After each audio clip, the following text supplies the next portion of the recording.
तो फिल्म की शुरुआत होती है और हमें जंग का एक सीन दिखाया जाता है। ये जंग अमेरिका और जर्मनी के दरमियान में हो रही थी और इस टाइम अमेरिकन सोल्जर्स अपने एक मिशन के लिए फ्रांस जा रहे थे। इनके कैप्टन फोर्ट इन्हें मिशन की डिटेल्स देते हैं और बताते हैं कि उन्हें फ्रांस में जाना है। फ्रांस की एक चर्च के ऊपर जर्मन्स का एक कम्युनिकेशन टावर लगा हुआ है, जिसकी वजह से जर्मन्स हमेशा 2 कदम आगे रहते हैं और अमेरिकन्स ये जंग नहीं जीत पा रहे। अमेरिकन्स अब उसी टावर को तबाह करने के लिए फ्रांस जा रहे थे। असल में फ्रांस के भी कई शहरों पर इस टाइम जर्मनी ने कब्जा किया हुआ था, जिसकी वजह से अमेरिका पर हमला करने में उन्हें काफ़ी आसानी भी होती थी। इनका प्लेन जैसे ही जर्मन्स के रडार के अंदर शो होना शुरू होता है, फौरन ही जर्मन्स एयरफोर्स उनके प्लेन के ऊपर हमला कर देती है। इनका प्लेन जोर से हिलता है। ये सब लोग समझ जाते हैं कि इनके प्लेन के ऊपर हमला हो गया है, इसीलिए अपने पैराशूट पहने ये लोग इमरजेंसी एग्जिट से वहाँ से जंप कर देते हैं, जिसके बाद हमें हवा में इनके प्लेन को क्रैश हुआ दिखाया जाता है। खैर सीन कट होता है और हम पानी में से निकलते हुए एक अमेरिकन सोल्जर को देखते हैं जिसका नाम है एडवर्ड। एडवर्ड ने भी उसी प्लेन से जंप लगाई थी और क्योंकि वो पानी में लैंड किया था, इसलिए ना तो वो मरा था और ना ही उसे कुछ खास चोट आई थी। अब पानी से निकल कर वो जंगल में दिखता है तो उसे पता चलता है कि उसके बहुत सारे साथी मारे जा चुके हैं। वो अब आगे इस उम्मीद से बढ़ता है कि शायद कोई उनका साथी तो जिंदा बच गया हो और फाइनली उसकी उम्मीद काम भी कर जाती है। वो दिखता है कि कैप्टन फोर्ट ही जिंदा बच गए थे। कैप्टन फोर्ट और वो अब बहुत ही आराम से आगे बढ़ने लगते हैं और कुछ आगे जाने पर इन्हें अपने 3 और साथी जिंदा मिलते हैं, जिन्हें देखकर ये लोग बहुत ज्यादा खुश हो जाते हैं। ये लोग अपना मिशन पूरा करने के लिए आगे बढ़ ही रहे थे कि अचानक इनके एक साथी का पाँव एक लैंड माइन के ऊपर आ जाता है। पाँव उठाते ही वो लैंड माइन तबाह हो जाती है और सोल्जर के टुकड़े टुकड़े हो जाते हैं। ये देखकर इन्हें बहुत ज्यादा अफसोस होता है। अब के लोग सिर्फ 4 ही रह गए थे और इन्हें अपना हर हाल में मिशन भी पूरा करना था। दुख में ये लोग आगे बढ़ने का फैसला करते हैं और इसी दौरान इन्हें इसी जंगल में एक लड़की दिखाई देती है जो कि यहाँ पर मरे हुए सोल्जर्स का सामान चुरा रहे थे।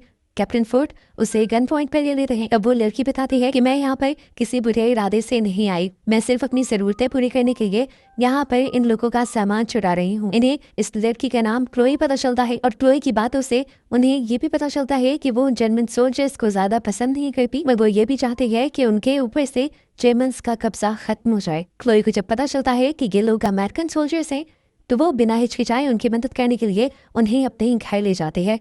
क्लोई के घर आने पर ये लोग क्लोई के छोटे भाई से भी मिलते हैं और यहाँ आकर ये लोग क्लोई को अपना मिशन बताते हैं। इन्हें चर्च के ऊपर बने टावर को तबाह करना था और अब इन्हें चर्च का रास्ता पता करना था। क्लोई बताती है कि उसने उस चर्च का नाम तो सुन रखा है, लेकिन वो कभी उस चर्च में नहीं गई। न जाने क्यों वहाँ पर क्लोई तो क्या कोई भी नहीं जाता, हर किसी को उस जगह जाने से मना किया गया है। इनकी बातों के दौरान अब एडवर्ड वॉशरूम के लिए चला जाता है और जब वो वॉशरूम से बाहर निकलता है तो उसे करीब ही अजीब डरावनी सी आवाज सुनाई देती है। इसी के सांस लेने की आवाज। ये ना तो किसी जानवर की लग रही थी और ना ही किसी इंसान की। वो डरते हुए इस आवाज का पीछा करता है तो उसे कमरे के दरवाजे के पीछे से एक खौफनाक मंजर दिखाई देता है। उसने देखा वहाँ पर एक औरत थी। जो औरत कम एक मॉन्स्टर ज्यादा लग रही थी। उसका पूरा मुंह उबल चुका था, आंखें सब सो चुकी थी और वो किसी इंसान की तरह बोल भी नहीं पा रही थी। उसे देखकर एडवर्ड बहुत ही ज्यादा डर जाता है। उसे देखते हुए वो यहाँ पर स्टैचू बना ही खड़ा हुआ था कि एकदम से उसके पीछे क्लोई आ गई। क्लोई की आवाज सुनकर वो और ज्यादा डर गया। चौंक कर उसने पीछे देखा तो क्लोई ने उसे कहा, ये मेरी आंटी है। इनकी ये हालत उसी चर्च के अंदर जाने से हुई है जहाँ पर आप लोग जाने की बात कर रहे हैं। वो इन लोगों को बताती है कि वो अपनी आंटी को बहुत मुश्किल से उस चर्च के पास से छुड़वा कर यहाँ पर लाई थी और उसके मॉम डैड को तो जर्मन सोल्जर्स ने कब का मार दिया है। इनकी इन बातों के दौरान इन्हें बाहर से कुछ गाड़ियों के रुकने की आवाज़ सुनाई देती है। ये लोग फौरन से छुप जाते हैं और क्लोई दरवाजे के पास चली जाती है। दरवाजा खोलने पर पता चलता है वहाँ पर जर्मन जर्नल आए थे। वह बड़े ही अच्छे अंदाज से घर के अंदर आ जाते हैं और आते ही क्लोई के साथ जबरदस्ती करने लगते हैं। ऊपर से कैप्टन फोर्ट और एडवर्ड ये सब कुछ देख रहे थे। इन दोनों की बातों से कैप्टन फोर्ट एडवर्ड को और हमें पता चलता है कि अपनी आंटी को बचाने के लिए क्लोई ने जनरल के साथ एक सौदा किया था, जिसकी वजह से जनरल जब चाहे उसे टॉर्चर करने के लिए आ जाया करता था। क्लोई तो आज भी इसके करीब जाना नहीं चाहती थी, बल्कि वही जनरल ही उसके साथ जबरदस्ती कर रहा था। कैप्टन फोर्ट और एडवर्ड उस लड़की को बचाने का प्लान करते हैं और एडवर्ड जाते ही उस जनरल के सर पर गन पॉइंट कर देता है। अब मौके का फायदा उठाकर फोर्ट उसके हाथ पांव बांध देता है। अब फोर्ट एडवर्ड से कहता है, इसे मैं देख रहता हूँ, तुम जाओ जाकर बाकी दोनों लोगों को देखो उन्हें चर्च मिली या नहीं। असल में इनके दो साथी पहले ही क्लोई के क्लू देने पर चर्च को ढूंढने के लिए निकल चुके थे, लेकिन अब तक उनका कुछ अता पता नहीं था। एडवर्ड जो तेजी से चर्च को ढूंढने की कोशिश कर रहा था, अचानक ही उसके पीछे जर्मन सोल्जर्स का डॉग पड़ जाता है। एडवर्ड बहुत तेजी से भागता है और अपनी जान बचाने के लिए उसे सामने एक ट्रक नजर आता है। वो थोड़ी सी अपनी स्पीड तेज करता है और फिर उस ट्रक में चढ़ने में कामयाब हो जाता है। ट्रक में चढ़कर उसकी सांस में सांस आई थी। 1-2 सेकंड तो उसे होश ही नहीं था। फिर जब उसे होश आया और उसने अपनी इर्द गिर्द देखा तो खौफ से उसका बुरा हाल हो गया था। इस ट्रक के अंदर सारे अमेरिकन सोल्जर्स मरे हुए थे। जिस चर्च के अंदर वो जाना चाह रहा था उसी चर्च के अंदर किस्मत उसे ले गई। इन सारी लाशों को भी यही चर्च के अंदर लाया जा रहा था। वो भी अपनी जान बचाते हुए चुपकर निकल जाता है और उस चर्च के अंदर चला जाता है। पहले तो उसे सब नॉर्मल लगा, लेकिन फिर जब वो आगे गया तो हैरान परेशान हो गया। चर्च के अंदर एक खुफिया जर्मन लैब बनाई गई थी। वो जब इस लैब के अंदर जाता है तो उसे लैब के अंदर बहुत सारे सेल्स दिखाई देते हैं, जिन सेल्स के अंदर जिंदा कैदियों को बंद किया हुआ था। और आगे जाने पर उसे देखा कि वहीं पर बहुत सारे मुर्दा लोग भी थे। इनके ऊपर यहाँ पर कुछ एक्सपेरिमेंट्स हो रहे थे। जर्मन्स के घिनौनेपन की इंतहा यहीं पर नहीं होती। जब वो आगे बढ़ता है तो उसे इससे भी खौफनाक सीन दिखाई देते हैं। इस लैब के अंदर बहुत सारे इंसानों को अजीब से बैग के अंदर डालकर लटकाया गया था। देखकर वो बहुत ज्यादा डर जाता है और आगे बढ़ते हुए वो एक बैग को खोलने की कोशिश करता है और अचानक उस बैग के अंदर से बहुत ही अजीब लाल रंग का लिक्विड नीचे गिरने लगता है। वो देखता है कि इस लैब के अंदर जो इंसान था वो अभी भी जिंदा था, हिल जुल रहा था। और उसने जब अपना चेहरा बाहर निकाला तो उसका चेहरा बिल्कुल क्लोई की आंटी जैसा लग रहा था, जैसे किसी ने एसिड डालकर उसका चेहरा उबाल दिया हो। वो इंसान कम मॉन्स्टर ज्यादा लग रहा था। एडवर्ड देखता है कि जो लिक्विड इस बैग में से निकला था, इसे लिक्विड को आगे प्रोसेस किया जा रहा है, जिससे एक खास किस्म का इंजेक्शन तैयार किया जा रहा है। इस इंजेक्शन का मकसद क्या था उसे समझ नहीं आती, तो वो अब एक इंजेक्शन अपने पास रख लेता है। एडवर्ड को अब सामने से कुछ आवाजें सुनाई देती हैं। वो आगे बढ़ता है और जैसे ही सामने वाला पर्दा हटाता है तो उसके होश उड़ जाते हैं। वहां पर एक औरत की कटी हुई बॉडी पड़ी थी। ये कहना ज्यादा बेहतर होगा कि वहां पर बस एक औरत का सर और उसकी रीढ़ की हड्डी पड़ी हुई थी।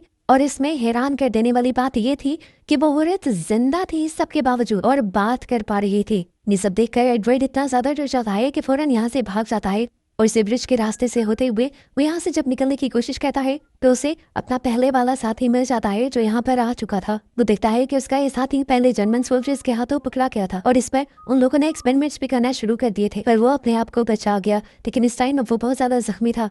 एडवर्ड उसे सहारा देते हुए फौरन इस चर्च से निकाल लेता है और क्लोई के घर वापस ले आता है। अब एडवर्ड यहाँ आकर अपने कैप्टन को हैरान कर देने वाली बातें बताता है। वो ये कि उस चर्च के अंदर सिर्फ वो टॉवर ही अमेरिकन के लिए खतरा नहीं, बल्कि चर्च के अंदर एक खुफिया लैब भी बनाई गई है जिसमें अजीबोगरीब तरह के एक्सपेरिमेंट्स हो रही हैं। वहाँ पर बहुत सारे इंसान हैं जिंदा और मुर्दा जिन पर एक्सपेरिमेंट्स किए जा रहे हैं और बहुत सारे इंसानों की हालत ठीक नहीं।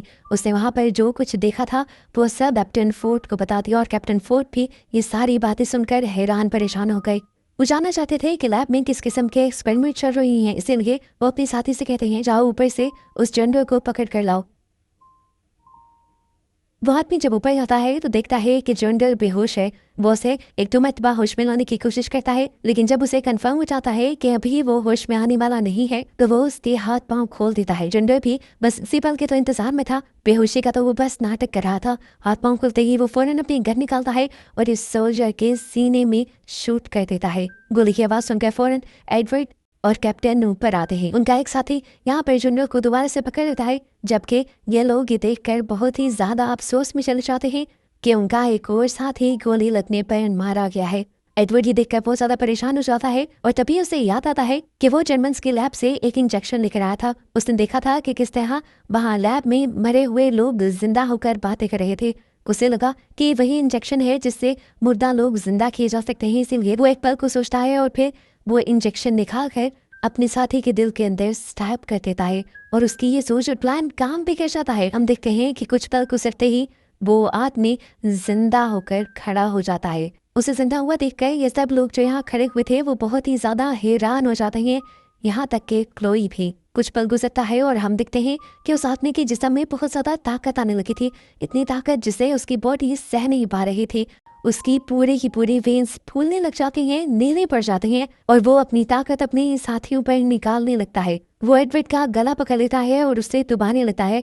उसके दूसरे साथी उसे कंट्रोल करने की कोशिश करते हैं। कुछ पल के लिए वो एडवर्ड से दूर तो हो गया था, पर अब उसकी बॉडी भी लैब में मौजूद लोगों की तरह उबलने लगी थी और वो बार बार अपने ही साथियों को मारने पर तुला हुआ था। ये देखते हुए फोर्ड उसके सीने में गोलियां चला देता है, लेकिन देखने को मिलता है कि ये गोलियां भी उसके सीने में कोई काम नहीं कर रही थी। उसके ऊपर कोई असर नहीं दिखा रही थी, वो मर नहीं रहा था। दरअसल वो एक ज़ॉम्बी बन चुका था और ये बात अमेरिकन सोल्जर्स समझ ही नहीं पा रहे थे। यहाँ पर एडवर्ड समझ गया था कि अब उनका साथी जिंदा होने के बाद उनका नहीं रहा। किसी वजह से वो जर्मन्स का साथ दे रहा है और ऐसा उस इंजेक्शंस के असर से भी हो सकता है। इसीलिए अब वो अपने ही साथी के सर पर अपनी गन की बैक साइड से वार करता है और उसके सर पर बार बार मारकर उसका सर क्रश करके आखिरकार उसे मार देता है। अब जर्मन जनरल जो सब कुछ ये देख रहा था वो मौके का फायदा उठाता है और चुपके से यहाँ से भागने की कोशिश करता है और जाते हुए वो क्लोई के भाई को भी उठा लेता है। इन लोगों को जब शोर की आवाज सुनाई देती है तो ये लोग उसे रोकने की कोशिश तो करते हैं, पर जनरल इनके हाथ से निकल जाता है। जाते जाते जो कैप्टन फोर्ड ने गोली चलाई थी वो गोली उसके मुंह पर लग भी गई थी, जिससे उसका एक पूरा गाल ही उड़ गया था। लेकिन उसके बावजूद भी वो यहाँ से दर्द बर्दाश्त करते हुए भाग गया था। अब ये लोग बहुत ही ज्यादा स्ट्रेस में आ चुके थे। इन्हें पहले एक ही मिशन मिला हुआ था उस टावर को तबाह करने का, लेकिन अब एडवर्ड कैप्टन को रियलाइज करवाता है उस टावर से ज्यादा अहम उस लैब को तबाह करना है जहाँ पर वो अजीबोगरीब एक्सपेरिमेंट हो रही है। कैप्टन एडवर्ड की बात को अच्छी तरह समझता है और ये लोग यहाँ पर प्लान बनाते हैं कि अब ये लोग जल्द से जल्द अपना मिशन पूरा करेंगे। वह उस लैब को और फिर उस टावर को तबाह कर वापस चले जाएंगे और इस सब में वो क्लोई से क्लोई की मदद भी मांगते हैं, क्योंकि क्लोई का भाई भी वहीं पर था और इन्हें क्लोई के भाई को भी बचाना था। सीन कट होकर अब हमें जर्मन जनरल को दिखाया जाता है जो लैब में जाते ही उस इंजेक्शन को अपने अंदर स्टैब कर देता है और यहाँ साइंटिस्ट उसे कहता है कि आपने क्या किया, आपको पता भी है ये क्या कहता है, ये आपको पागल बना देगा। ये इंजेक्शंस सिर्फ मुर्दा इंसानों को जिंदा करने के लिए है, उनको एक ऐसा मॉन्स्टर बनाने के लिए है जो खुद तो कभी ना मरे लेकिन अपने दुश्मनों को मार डाले। इनकी बातों से हमें पता चलता है कि ये लैब असल में एक ऐसी जर्मन फौज तैयार करने की तैयारी कर रही थी जिसे कोई कभी मार ही न सके। यहाँ तक कि इन्होंने अपने और सभी अमेरिकन सोल्जर्स को भी पकड़कर इन इंजेक्शंस को लगा कर दोबारा से जिंदा कर दिया था। और यहाँ वो जो बैग्स में इंसान पड़े थे उनकी बॉडी पर एक्सपेरिमेंट कर करके उनके खून और एंटीडोट के जरिए ही इन इंजेक्शंस को तैयार किया जा रहा था। सीन कट होकर हमें बाहर कैप्टन फोर्ड और उनके सारे साथियों को दिखाया जाता है। ये लोग अब चर्च ही बैक साइड पर आ चुके थे, जिसके बाद कैप्टन फोर्ड सभी को अपना प्लान समझाता है और ये सभी लोग अपने काम पर लग जाते हैं। कैप्टन फोर्ड चर्च के ऊपर चढ़ते हुए रेडियो बेस कैंप पर जाता है, जबकि एडवर्ड नीचे से उस लैब के अंदर चला जाता है जहां अब कैप्टन फोर्ड ने रेडियो बेस कैंप के अंदर बॉम्ब लगा दिया था, वहीं अब एडवर्ड ने इस लैब के अंदर बॉम्ब लगा दिया था। ये करने के बाद अभी वो बाहर निकलने ही वाले थे कि तभी कैप्टन के सामने जर्नल आ गए। इस टाइम वो जर्नल बहुत ही ज्यादा भयानक लग रहा था। उसका आधा मुंह कटा हुआ था। उसने उस इंजेक्शन के जरिए अपने आप को इतना ताकतवर बना लिया था कि कोई भी फौजी उसके सामने टिक नहीं सकता था। कैप्टन फोर्ड क्या चीज थी। कैप्टन फोर्ड एक दो हमले में ही ठहर जाते हैं। अब जनरल कैप्टन फोर्ड को हाथ से घसीटते हुए उस लैब के पास ले आते हैं, क्योंकि अब उनके इरादे भी कैप्टन फोर्ड को लेकर ठीक नहीं थे। कैप्टन फोर्ड भी जब देखते हैं कि वो बेबस हो गए हैं तो वो यहाँ पास पड़ा एक इंजेक्शन उठाकर बिना सोचे अपने अंदर स्टैब कर लेते हैं। कैप्टन फोर्ड ये जानते थे कि इससे हो सकता है कि इनका दिमाग अपने काबू में ना रहे, वो अपने ही लोगों को मारने लगे। लेकिन फिलहाल के लिए तो कैप्टन फोर्ड के सामने ये जनरल ही था। वो अपनी सारी ताकत इसी जनरल के ऊपर उतारने लगते हैं और इस तरह इन दोनों के दरमियान में एक बहुत ही भयानक ताकत की लड़ाई दिखाई जाती है। दूसरी तरफ दिखाया जाता है इन लोगों का एक दूसरा साथी इस टाइम क्लोई की मदद कर रहा था। वो दोनों बहुत ही एहतियात से आगे बढ़ रहे थे अपने भाई को ढूंढने के लिए। आखिरकार लैब के एक बेड के ऊपर क्लोई को उसका भाई भी बंधा हुआ मिल जाता है। क्लोई जल्दी से अपने भाई को आजाद करती है और यहाँ से निकल जाती है, जबकि उसका साथी अब एडवर्ड के पास आ जाता है। यहाँ एडवर्ड कैप्टन फोर्ड और जनरल को जब लड़ते हुए देखता है तो उनके पास जाने को बेवकूफ़ी समझता है। अब वो सारी बात समझ गया था कि ये लोग ज़ॉम्बी बने हुए हैं। वो ये तो बात जानता था कि ज़ॉम्बिस को या तो सर में मार कर मारा जा सकता है या फिर उन्हें आग से मारा जा सकता है। ये सोचते हुए उसके दिमाग में एक दूसरा आइडिया आता है। उसे वहां पर रखा हुआ एक ऑक्सीजन सिलेंडर दिखाई देता है और उसके अंदर वो शूट कर देता है। ये सिलेंडर जनरल के बहुत पास और इसमें होने वाली ब्लास्ट की वजह से जनरल की बॉडी फट कर खत्म हो जाती है। जबकि कैप्टन फोर्ड को ज्यादा कुछ नहीं होता। एडवर्ड जल्दी से आकर कैप्टन फोर्ड को बचाते हुए यहाँ से ले जाने की कोशिश करता है, लेकिन कैप्टन फोर्ड अपने आप को छुड़वा कर अपने आप को एक जेल में बंद कर देता है, क्योंकि वो जानता है कि वो अब ज़ॉम्बी बन चुका है और उसके दिमाग का कुछ पता नहीं। दूसरी तरफ अब हमें क्लोई और उसके भाई को दिखाया जाता है। वो लोग एयरवेंट के रास्ते से होते हुए यहाँ से निकलने की कोशिश कर ही रहे थे कि उनके ऊपर एक ज़ॉम्बी बने आदमी ने हमला कर दिया। वो क्लोई के बहुत ज्यादा करीब आ जाता है। इससे पहले कि वो उन्हें काट लेता या उनकी जान ले लेता, क्लोई अपने हाथ में पकड़ी हुई गन को उसकी गर्दन के नीचे रखते हुए 2-3 मरतबा उसे शूट करती है, जिससे उसके दिमाग में गोली रख के वो भी मारा जाता है। जिसके बाद क्लोई और उसके भाई को यहाँ से निकलने का मौका मिल जाता है। सीन कट होकर दोबारा हम एडवर्ड और कैप्टन फोर्ड को देखते हैं। कैप्टन फोर्ड यहाँ पर एडवर्ड को कुछ सख्त इंस्ट्रक्शंस दे रहे थे। वो क्या थी ये हमें नहीं दिखाया जाता, लेकिन आखिर में ये जरूर पता चलता है कि कैप्टन फोर्ड यहाँ से निकलने से मना कर रहे थे। बाहर हमें दिखाया जाता है कि जर्मन सोल्जर्स को अमेरिकन सोल्जर्स के लैब के अंदर आने का पता चल गया था। वो धड़ाधड़ अब गोलियां चलाते हुए अमेरिकन सोल्जर्स को मार रहे थे। ये देखते हुए अब एडवर्ड बाहर निकलता है और सिचुएशन का अंदाजा लगाने लगता है। वहाँ पर सिर्फ जिंदा जर्मन सोल्जर्स नहीं थे, यहाँ पर अब बहुत सारे मरे हुए सोल्जर्स भी निकल कर आने लगे थे, जिनको लैब एक्सपेरिमेंट के जरिए जिंदा किया गया था, जो ज़ॉम्बीज बन चुके थे। इनको देखते हुए एडवर्ड इनसे लड़ता नहीं, बल्कि बस एक बटन दबाते हुए इस चर्च को ब्लास्ट कर देता है। एडवर्ड जानता था कि ये सारे ज़ॉम्बीज आग में जलकर मर जाएंगे। उसने एक साथ कई सारे बॉम्ब्स क्योंकि इंस्टॉल किए हुए थे, तो इस वजह से यहाँ पर बहुत बड़ा धमाका होता है। चर्च में बनी हुई लैब और उसके साथ साथ ऊपर बना हुआ वो कम्युनिकेशन टावर भी तबाह हो जाता है, जिसे अमेरिकन तबाह करना चाहते थे। और आखिर इस तरह सभी के सभी जर्मन सोल्जर्स मारे जाते हैं। ये खबर जल्द ही शहर के लोगों में फैल जाती है और शहर के लोग भी जश्न मनाने लगते हैं, क्योंकि उन्हें भी जर्मन्स ने बंदी बनाया हुआ था।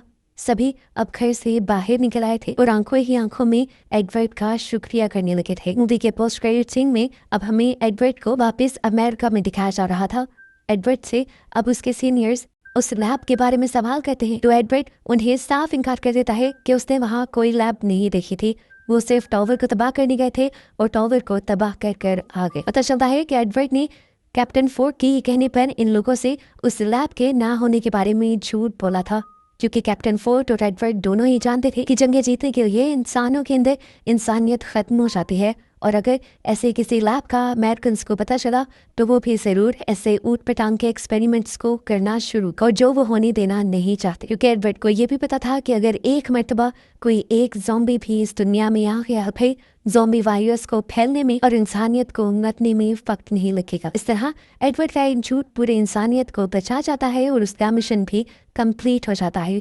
और बस उसी को दिखाते हुए ये मूवी यहीं पर ख़त्म हो जाती है।